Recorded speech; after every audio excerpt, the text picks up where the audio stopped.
Bismillahirrahmanirrahim. Assalamualaikum warahmatullahi wabarakatuh. Mari kita simak bersama-sama kajian Islam Ustadz Mustafa yang berjudul Ahli Ibadah yang Meninggal Su'ul Khotimah.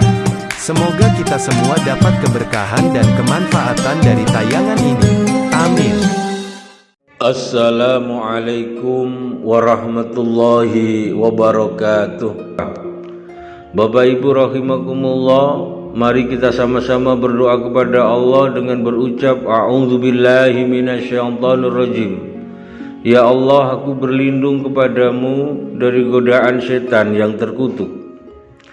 Satu ketika di zaman sebelum Nabiullah Muhammad sallallahu alaihi wasallam, hiduplah seorang ulama besar yang bernama Kiai Barsesok. Beliau kiai yang alim, ahli ibadah, santrinya ribuan, dan semuanya mempunyai karamah. Dalam pembahasan para malaikat Allah di alamul malakut, sungguh sangat mengherankan jika pada era saat ini, di era digital, beliaunya adalah kiai yang fenomenal. Akan tetapi Allah subhanahu wa ta'ala menegur kepada para malaikatnya Allah, wahai para malaikat, inni a'lamu ma la ta'lamun, sesungguhnya aku lebih tahu dari apa yang kau tahu. Artinya saya tahu dari semua yang tidak kau ketahui. Ketahuilah wahai para malaikat, sesungguhnya seorang ulama yang bernama Barsesok yang saat ini ahli ibadah, santrinya ribuan, bahkan dari santrinya mempunyai kehebatan atau karomah. Ketahuilah bahwa seorang Barsesok ini nanti di akhir hayatnya menemui ajal yang tidak baik. Dia mati dalam keadaan su'ul khatimah. Bapak Ibu rahimakumullah, apa yang disampaikan oleh Allah subhanahu wa ta'ala tentang akibat, tentang akhir hayat daripada Kiai Barsesok tersebut ditangkap oleh para jin dan para setan, termasuk di antara iblis laknatullah alaih. Mereka mendengar apa yang telah disampaikan oleh Allah subhanahu wa ta'ala tentang akhir hayat dari Kiai Barsesok tersebut. Akhirnya setan memulai merencanakan strategi untuk menggoda dan menjerumuskan Kiai Barsesok. Berbagai upaya dilakukan, berbagai strategi dilakukan. Akhirnya datanglah di antara satu dari setan, raja setan yang bernama iblis, datang menggoda dari Kiai Barsesok. Dia datang dengan menyerupai seorang yang ahli ibadah, seorang yang taat kepada Allah. Ikutlah dia masuk di tempat ibadah milik Kiai Barsesok. Sesekali dia melakukan ibadah di tempatnya selama 1 hari, 2 hari, hingga 3 hari melakukan ibadah di tempat ibadahnya Kiai Barsesok tanpa istirahat, sehari semalam, 2 hari, sampai pada 3 hari baru yang namanya iblis yang menyerupai ahli ibadah itu pun berhenti. Bapak Ibu rahimakumullah, melihat keadaan yang demikian, Kiai Barsesok pun penasaran dan bertanya kepada orang yang ahli ibadah tadi yang jilmaan dari iblis laknatullah alaih. Akhirnya Kiai Barsesok pun mengatakan kepada iblis atau kepada orang yang ahli ibadah, wahai Tuan, wahai saudaraku, siapakah Anda? Aku perhatikan selama 3 hari engkau beribadah kepada Allah tanpa berhenti. Dan sungguh saya sangat kalah jauh.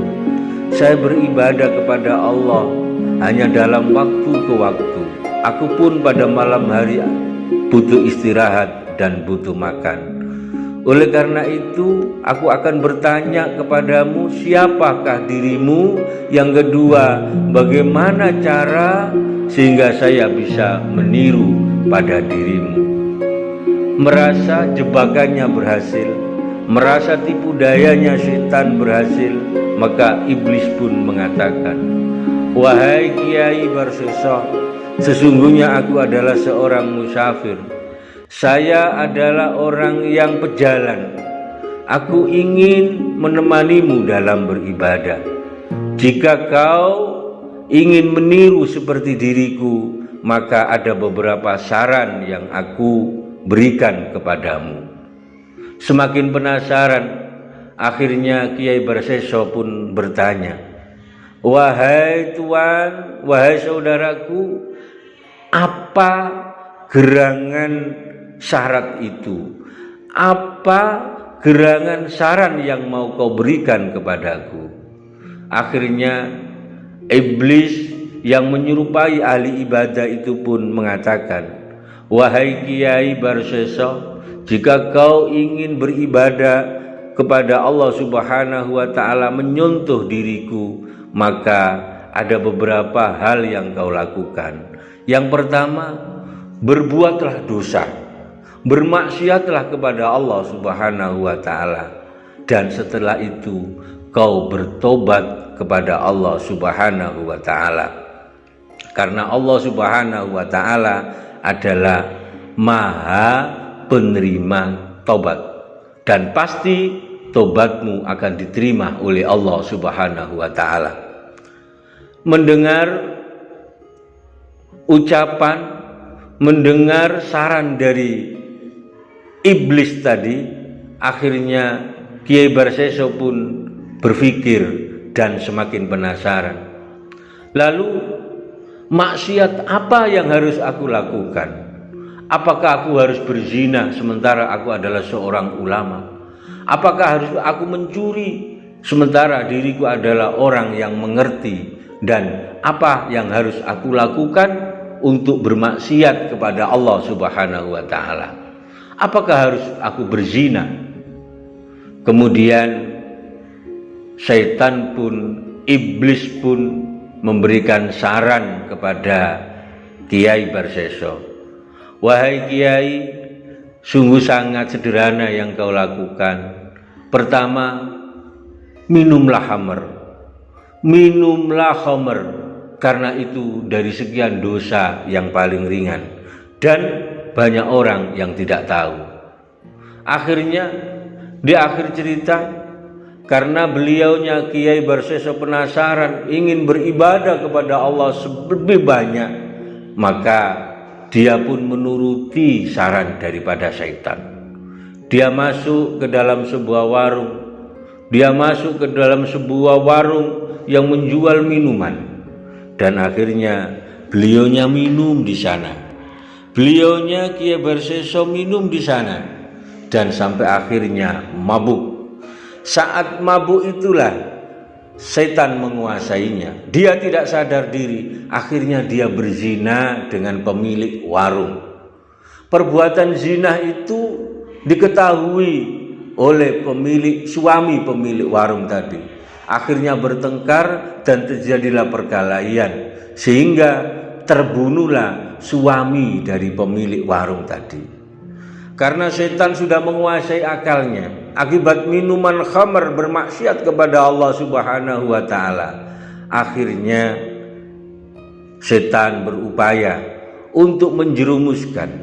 Laporlah setan kepada penduduk kampung dan para tokoh-tokoh yang ada di kampung, dan diketahuilah Kiai Barseso sudah melakukan 2 dosa dan 3 dosa sekaligus. Yang pertama, dia minum khamr. Yang kedua, dia berzina. Dan yang ketiga, Kiai Barseso membunuh. Maka keadilan pada saat itu menghukumnya. Kiai Barseso dirajam, dipukul, dan disalibnya.